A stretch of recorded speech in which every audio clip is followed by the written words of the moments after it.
Hi, I'm Stephanie Jaworski of joyabaking.com. Today we're going to make meat pies, and this is what they look like. They're individual meat pies. On the outside you have this buttery, crisp pastry shell, and inside you can see it is a delicious meat filling. We have ground meat, we have lots of vegetables, and spices. And if you want, what I've done here is I've sprinkled the top with some sesame seeds. You could even use some grated cheese. These are really good. So this recipe makes 6 of those individual meat pies. So they freeze really well. So if you want, you could just double the recipe and get 12. So there's 2 parts, of course, the pastry and the meat filling. I'm going to start with the meat filling because once we make it, we do have to chill it. So you will need a saucepan or a skillet, or I call it a frying pan, large size. And then I've done, as you can see here, I've done all the prep ahead of time, a little bit of chopping. So let's go over that. You will need 1 cup, which is 130 grams of finely chopped onions, and a half a cup each of carrots and celery, finely chopped. Half a cup is about 60 grams of each of those. So you can measure it out like a cup, but I don't typically. I'll tell you the truth. I use an onion, medium-sized onion. I use a large stalk of celery and a carrot. So finely chop that, and then we'll heat this up over, you want about 2 tablespoons of oil over, I'm going to heat it up over medium-high heat. Oil, you can use, vegetable, corn, canola, olive oil, whatever you have in the house and whatever you prefer to fry your vegetables in. You will also need to have on hand finely chopped, that's about 1 teaspoon, finely chopped garlic, which is really 1 clove. So let's heat that up. Doesn't take very long on this induction burner. You can always tell your oil is at the right heat. If you use a wooden spoon, you put it in there and there start to be like little bubbles right at the bottom there. That's how you know your pan is hot. Or just put it over like that. I like to saute my vegetables over medium-high heat. Okay, well, go for it. So put your onion. And if you wanted to change up your vegetables, what you use, if you don't like celery, you can just leave it out, increase the carrots, or you could, mushrooms, broccoli. I mean, really, this is just your basic vegetables, but experiment, have fun with it. So I'm just going to saute this over, like I said, medium-high heat until the onions are like translucent and the carrots and the celery are tender. So maybe 5 minutes, depending, 5-10 minutes. Okay, so I always check to make sure. I always take a carrot or the celery and taste it to make sure it's a little tender crisp, which is how I like it. If it was still quite hard, saute a little more. So now I'm going to add my garlic. That's about 1 teaspoon, 1 clove. Some people like to add their garlic right at the beginning. I don't, because I find sometimes it can burn. So I just add it after I've cooked my vegetables. It really smells good though. So now we're going to add our meat. I'm using 3/4 of a pound, which is 340 grams of ground meat. Now you can use, there's a variety of meats you can use. I'm actually using a combination of ground pork and ground beef. You could use, I think you could use ground turkey, ground chicken. You could ground lamb. I'm thinking you could even use sausage here. And what I'm going to do is just saute this till our meat is cooked through. As I'm making this, you may think, if you've ever made a shepherd's pie, you may go, this seems kind of familiar. It is. this is actually my shepherd's pie recipe, although I use the ground lamb, but it's almost the same because I like shepherd's pie so much. So just saute this until it is cooked through. So it's about cooked through. Now, if you look, the pork and the beef I'm using is very lean, so I don't have, you can see here, I don't have any fat.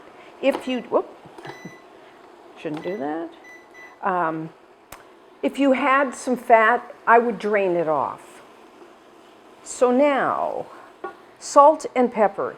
You know, how much salt and pepper do you use?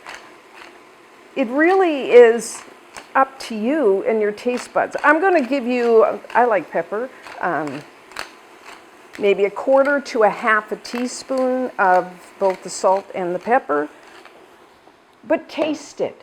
You know, if when you make anything, taste it, and if it tastes a little flat, like not a lot of flavor, it's probably you don't have enough salt, so add a little more salt. You have to taste as you're cooking. I mean, some people don't, but how do you know if it's salted enough or whether you should add a little more of this or that, a little more spices? You have to taste. That's my little roll.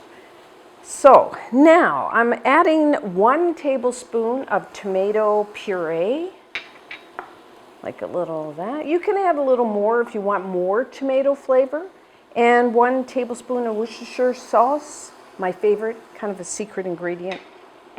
I like it in a lot of things, so just stir that in. And I will answer the question because I know there's going to be comments.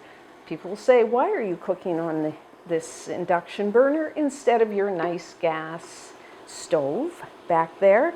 And the problem is, it is back there, and you will only see my back. If I'm cooking, the camera, the angle is not very good. So that is the only reason I am not using that. I wish I could. If it was here, I would, but. So once you mix all that in, then we're going to add 3/4 cup, 180 milliliters, 180 grams. You could use, I'm using a beef, a stock, or a broth. Okay, homemade would be good, but I admit I'm using store-bought. You could use chicken. You could even use a vegetable broth stock. I guess you could even use just water if you were in a real pinch. So I'm going to bring that up to a boil because we're going to add some potatoes. I am going to taste like I tell you to taste, so I guess I should taste.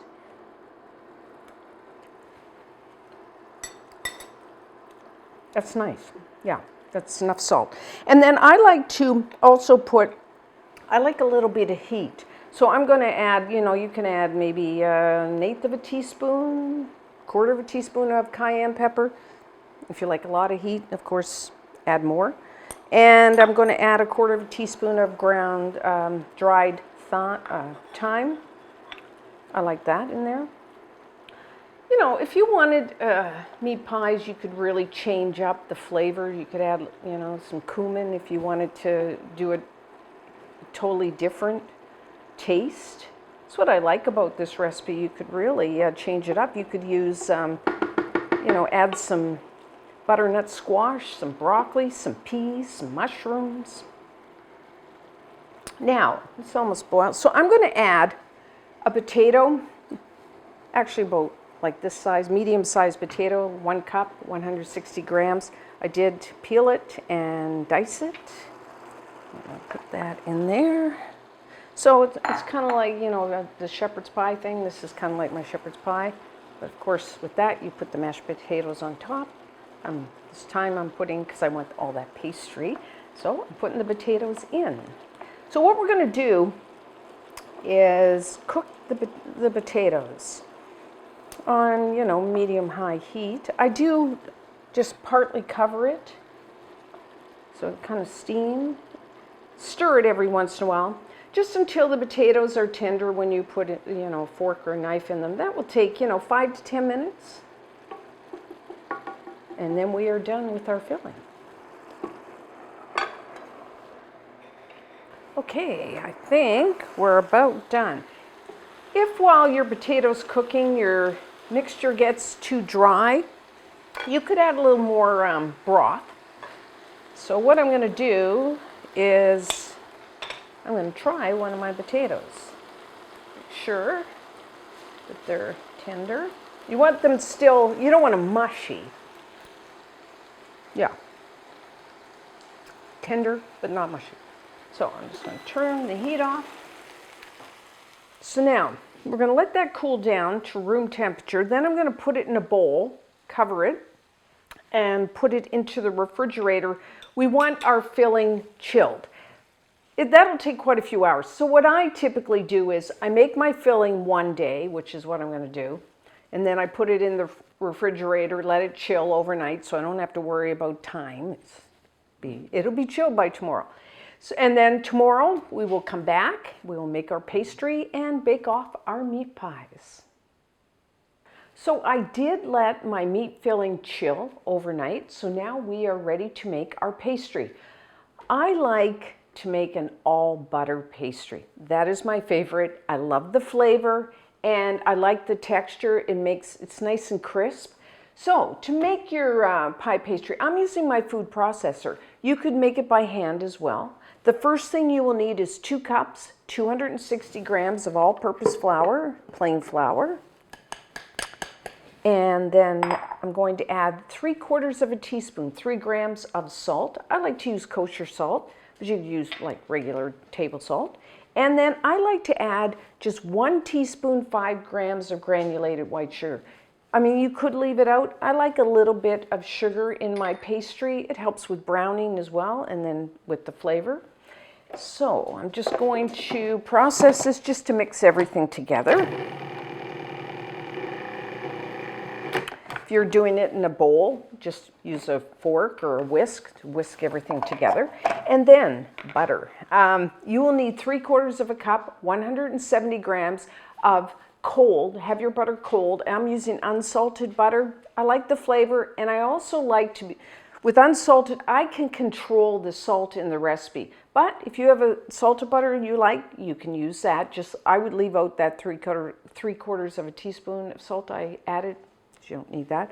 Now for the butter, I like to cut it into cubes like this. What I like to do is, you can do this the night before or even, like a half hour before you start your pastry. Cut it, take your butter out of the fridge, cut it into the cubes, put it on a plate like I have, cover it and put it back in the fridge, and that way each little cube will get nice and cold. If you kind of forget, what you could even do is just put this into the freezer for about 15 minutes and that'll get it really cold. So just whoop. Well, I'm going to have to leave that out. It hit the floor. It won't matter. 1 little cube.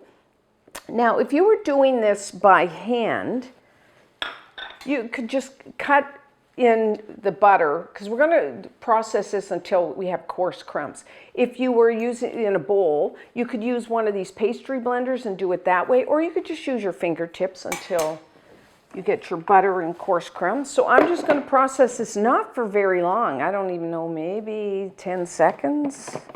It's very short. Just pulse.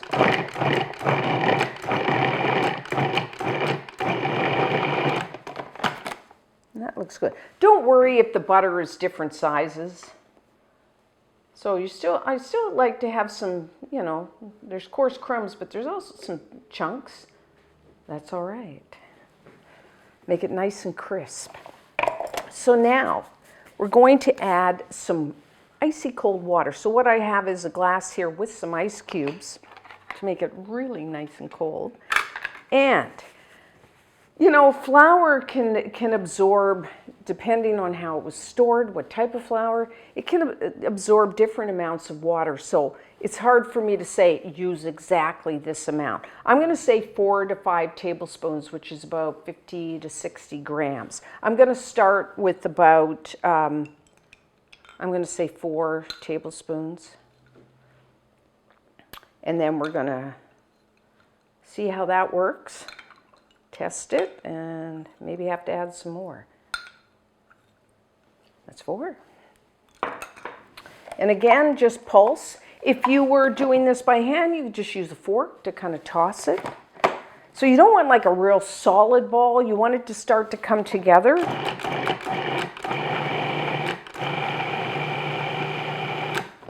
And as you can see, it's kind of butter sticking on the sides. Scrape that down.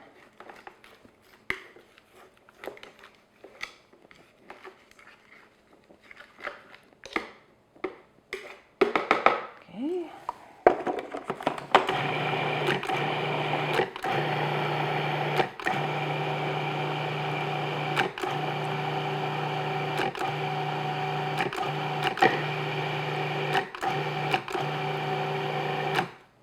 Okay, I'm gonna scrape and feel it and see if I need any more water.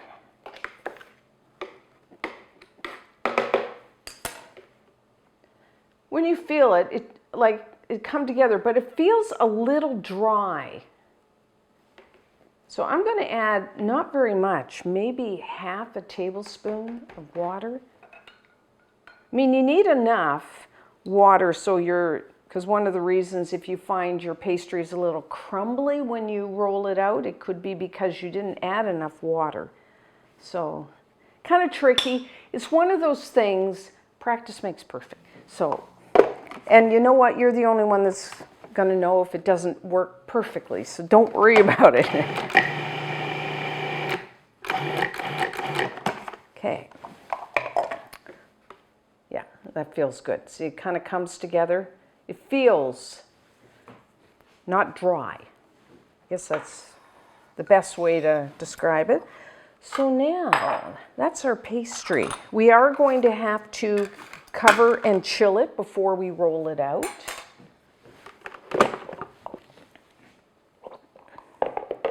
Get that blade out.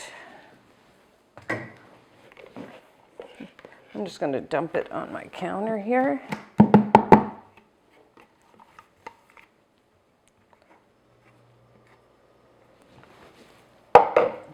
And gather it into a ball. There was a little flour there, just make sure it's all moistened. Should come together fairly easily. Okay, you don't want to handle it too much at this point. So I'm going to divide it in half. I find it easier to roll out a smaller amount. I mean, I think this is about 490 grams. You go, if you want to measure it, 245 for each one. But it really doesn't matter because we're just going to roll it out and cut out our rounds. So I'm just going to eyeball it. Not critical here. And then I'm just going to press it into a round, wrap it in the plastic, and then I'm going to just put it into the refrigerator. We want it, to let that gluten in the flour kind of relax to make it easier to roll out, and we want it cold. So it usually takes, I'm going to say, an hour to chill this down. I mean, you could do it longer, but probably at least an hour. And then when we come back, we will roll out our pastry and cut it into our rounds. So our pastry is chilled. It's ready to roll out. But first, you will need, I'm using what is called a jumbo muffin pan. That means that these measure 3 3/4 in diameter by 2 inches deep. So that's 9.5 by 5 centimeters. I like that because this size, because that gives you a nice pastry to the meat filling ratio. I have made them using a regular muffin pan, and you can, of course, you'll get more. But of course, you're going to have more pastry and less filling. So, which is fine too, because I'm a big pastry lover, but that's up to you. But I like the jumbo. And I do like to just, even if you are using a non-stick pan, I do like to just lightly spray, or you could oil, and If you get the spray on the top of your pan, I like to just wipe it off with a paper towel, because I find when you put it in the oven, if you have the stuff on the top, it kind of makes a mess of your pan. So I just want a really light spraying. So there, that is our pan. So now we are going to roll out our pastry. Because, I mean, it depends on the size of your muffin cups. I'm going to cut out 5.5-inch rounds, which is 14 centimeters. That'll give me a nice size. If you're using a different size muffin cup, you may have to adjust that. And like I said, you can double this recipe, you can double the filling, you can double the pastry, so you can make 12. Freeze some. So now, let's put some flour down. Flour the top. See if I can roll that. My pastry is still a little cold, so I'm just going to bang it. You can let it sit on the counter to warm up a little, or you can just take your rolling pin.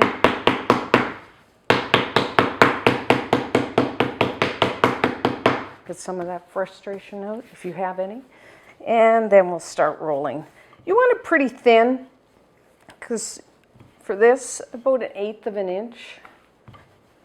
Almost, when you roll it out, you can kind of almost see through it. Not quite, but that's how thin.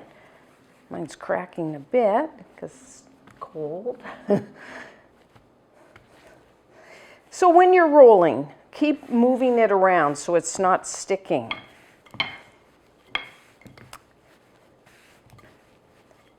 And also, if you move it around, you want to roll it pretty evenly, of course. Don't roll right off the edges, because then what happens is the edges are really thin compared to the rest. Just go right to the edge. You know, put down more flour if you need to. Flour your rolling pin if you need to. If you found it was sticking a lot, maybe it's not, your pastry isn't cold enough, so put it back in the fridge and just let it chill a little longer. Or conversely, like if you're finding it's cracking too much, just let it sit on the counter a couple of minutes. Have a cup of coffee.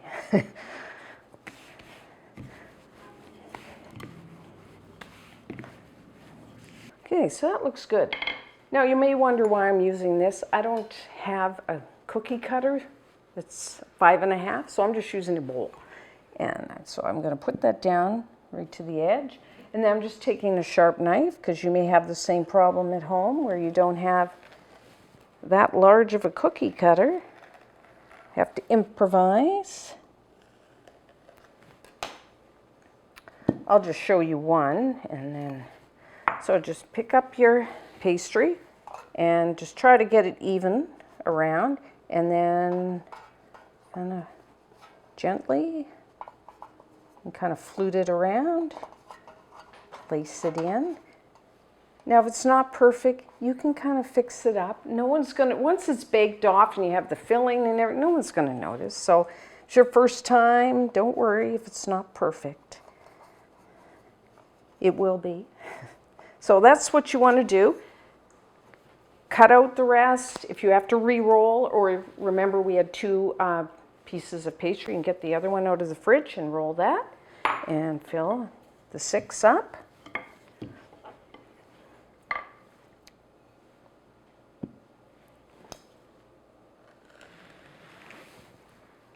Okay, so this is the last one. It's a little, feels a little thick. Just roll it a little more, and then that in there. You know, if yours breaks as you're trying to put it in, just patch it up. Like I said, we bake them off. You won't be able to tell. So that's our bottoms, the shells. We are going to cover and chill that, but so I have the rest of this pastry. We need our pastry tops. So I'm using I actually have a cookie cutter, 4-inch, which is 10 centimeters. Sorry, a little blank there. As you can see, just put on top. That's how you know the size. and cut them out. And then I just have a baking sheet lined with, I've got parchment, but you could just plastic wrap. So there's a round. Let's put on there. There's a couple, I'll do a couple so I can show you both ways. So I like to either put a slit in the center of our pastry. So you can just take your knife and, you know, maybe a 1 inch or so, 2.5, 3 centimeters. Or my favorite way is to take, I've just got an end of a round plain pastry tip.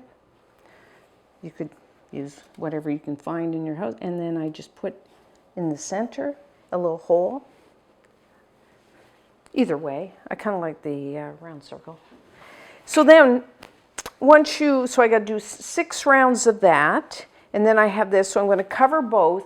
And every time you work with pastry, it's better after you've done it to put it back in the fridge because you're stretching the gluten in the flour. We just want to let that relax. So I'm going to put these back in the fridge to chill until they're nice and cold. So, you know, maybe 15 to 30 minutes. And then when we come back, we will fill our pastry cups with the meat filling. So we are now ready to assemble our meat pies. The filling's cold, the pastry's cold, we're ready. Just as a little side note, I'm going to bake them all off today. If you didn't, you can freeze the unbaked meat pies and then you can just put them in the freezer, and then when you want to have meat pies, take them out and bake them off. To do that, I don't want to leave them in the pan. So what I do is, well, they just come right out like that. And then I put them, let's just say, on my baking sheet. I fill them, I get them all ready. Then what I do is I just take this, the assembled meat pies, put them in the freezer until they're frozen, and then I'll put them in a covered container, freeze them for about a month, and you can bake them off frozen. They'll just take maybe 5 minutes, 10 minutes longer than normal. So that's what, and then when you want to bake them off, put your little cups back in your muffin pan so they will keep their shape while they bake. Otherwise, I did try to just leave them on the baking sheet and bake them without putting them in the muffin pan. But what happens is, as they cook, that pastry will open up. It won't stay. It'll open up, and then you'll have like a flat piece of pastry and the filling in the center. It still tasted good, just didn't look so great.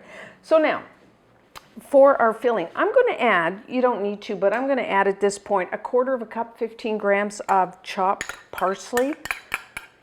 I like the flavor of parsley. Plus, I think the green looks really nice in the filling. And then what we're going to do is take this filling and just fill these muffin cups almost to the top. It takes, with these ones, takes about 1/2 cup. I mean, this is enough for this amount. So about 1/2 cup, which is about 100 grams. But you can just use spoons. I'm just using this scoop. And put it in and then pack it down.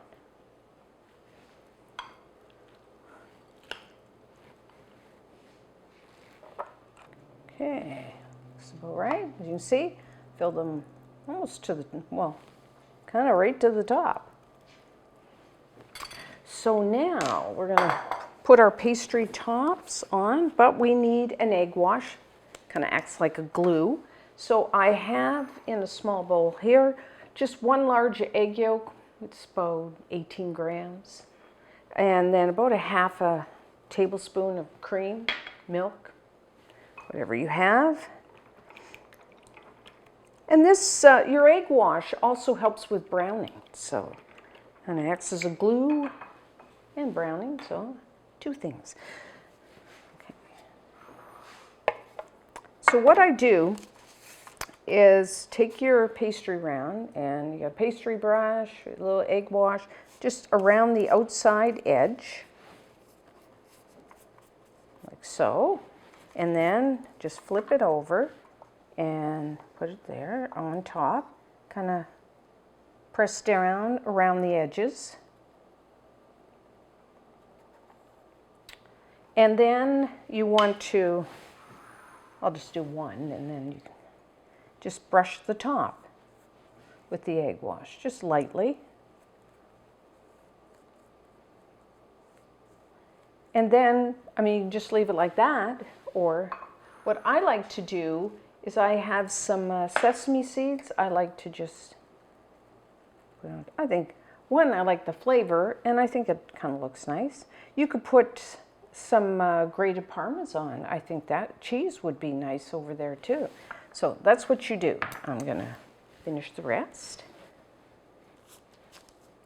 So now we are going to, again, we work the pastry a bit. We're going to put it back into the refrigerator to chill while we preheat our oven to 400 degrees Fahrenheit, which is 200 degrees Celsius. And then we will bake them off. So we are now ready to bake off our meat pies. So how long? We want to bake them at 400 degrees Fahrenheit, 200 degrees Celsius for 15 minutes. Then after that, reduce your oven temperature to 350 degrees Fahrenheit, which is 180 degrees Celsius. And then you're going to bake them for, I would say, between 10 and 20 minutes more. A few factors why there's such a discrepancy there in time is, one, everyone's oven is a little different. Two, the type of pan you used. Like, for example, I'm using a dark colored pan, so mine will probably be done in a little less time than if you used a light colored pan. And the material that your pan is made out of will affect the baking time. But what you're looking for is for your pastry it will turn brown, and you want to make sure it is baked through. That's the important thing. You want it baked through. You don't want soggy pastry. So 15 minutes at 400 degrees Fahrenheit, 200 Celsius, and then reduce your oven temperature to 350 Fahrenheit, 180 Celsius for another 10 to 20 minutes, or until it's golden brown and it's cooked all the way through.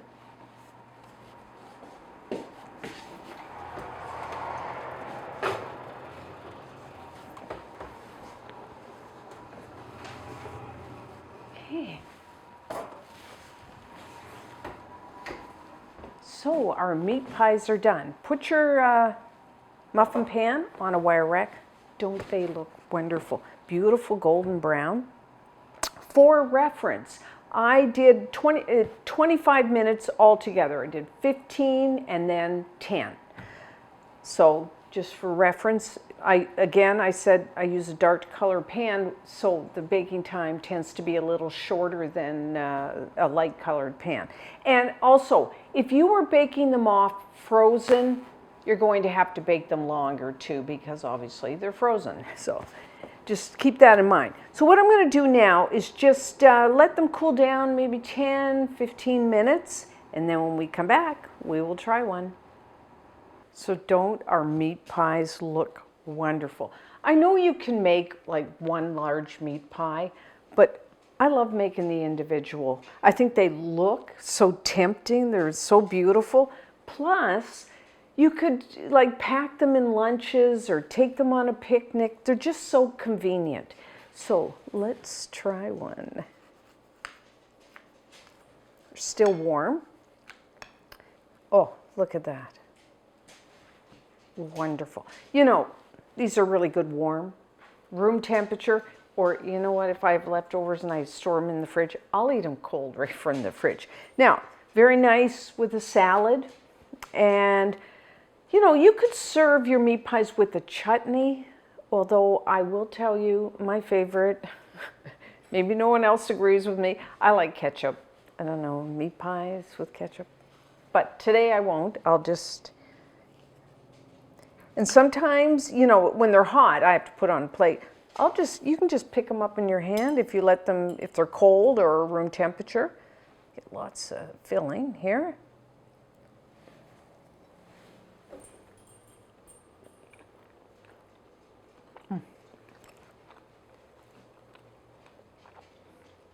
Really nice. I think the balance of the amount of pastry to the amount of filling is about right for me. That's why I like I said, the jumbo muffin pans.